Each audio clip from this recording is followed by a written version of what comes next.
The last room in Hollow Pines, there is a road called Hollow Pines Road. People drive past it without slowing down. Not because the road is dangerous, but because it feels dangerous. Like the air is heavier there. Like something old is watching. Mara learned this the hard way. She was driving home late, long after midnight. Her phone had died, her car's GPS froze, and the highway signs faded into darkness behind her. The only light came from her headlights, cutting across trees that leaned too close to the road. She told herself she wasn't lost, just turned around, just tired. But then she saw the sign, Hollow Pines Road. The moment she passed it, her engine sputtered. The dashboard lights flickered, and the car rolled to a slow, stubborn stop. Mara muttered under her breath and tried the ignition again. Nothing. The woods were silent. Not peaceful, silent. Held breath, silent. And then she saw the house. It sat back from the road, past a crooked wooden gate. A single porch light glowed, warm and steady. Too steady, as if it had been waiting for her. Mara grabbed her bag and approached the house. The porch boards creaked gently under her feet, like someone whispering from under the floor. She knocked. The door drifted open on its own. Inside, the air smelled like dust and old winter coats. A tall grandfather clock ticked in the hallway, slow and heavy. Tick, tock. "Hello?" she called. No answer. But a small sign hung on the wall, a handwritten message in looping black ink. "Rooms upstairs. Rest well. Do not open the last door." Mara frowned. This had to be some kind of bed and breakfast. Maybe the owner was asleep. And honestly, she was too tired, too cold, and too frustrated to keep wandering around in the dark. The staircase groaned under her weight as she climbed. The second floor stretched into a long, narrow hallway with 4 doors. 3 were open. One at the far end was closed. The last door. She tried the first room. Dusty but safe. A bed, a lamp, a window overlooking the trees. Good enough. Mara dropped onto the mattress and exhaled. She told herself she would just rest until morning. Just a few hours. But the house would not let her sleep. First she heard footsteps. Soft. Dragging. Not on the stairs, but in the hallway. Slow. Uneven. Moving closer. Mara held her breath. The footsteps stopped right outside her door. Silence. Then, a whisper. A voice so thin it could have been just air slipping through the cracks.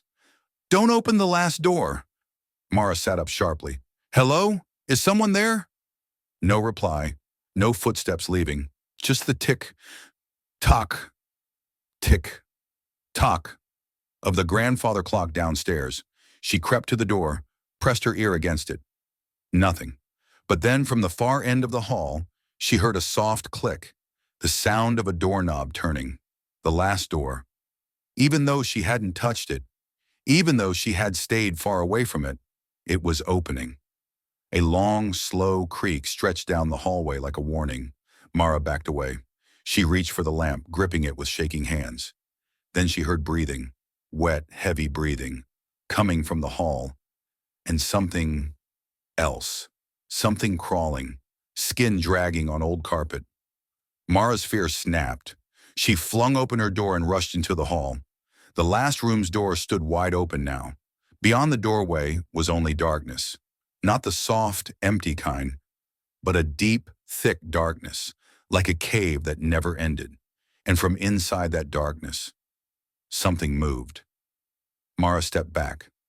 "Stay away," she whispered. The breathing grew louder, closer. A pale hand reached out of the black. Too long, too thin. Fingers bending in directions fingers should never bend. The hand dragged a body behind it. A figure crawled into the hallway. Not fast, not slow, just steady, inevitable. Its head hung low, hair matted, skin gray. And when it looked up at her, its eyes were not human eyes. Not anymore. They stared with hollow hunger. Mara turned and ran. She sprinted down the stairs so fast she nearly fell. The house groaned as if waking up. The clock's ticking sped up.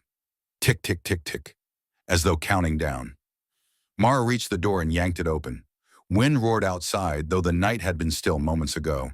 The trees shuddered violently as she ran toward her car.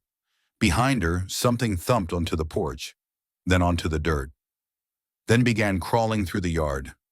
She didn't look back. She didn't want that thing's face burned any deeper into her memory. Mara grabbed the car handle. The door unlocked.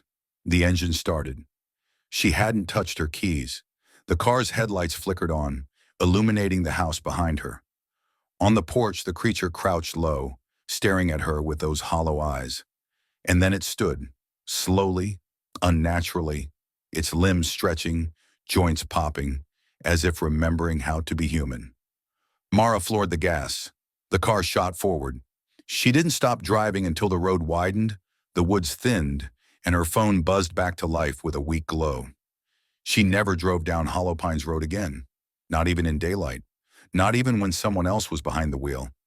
But sometimes, late at night, when she is alone in her apartment, she hears it, a soft, slow knock on her door, as if something followed her, as if something found her, as if something wants her to open.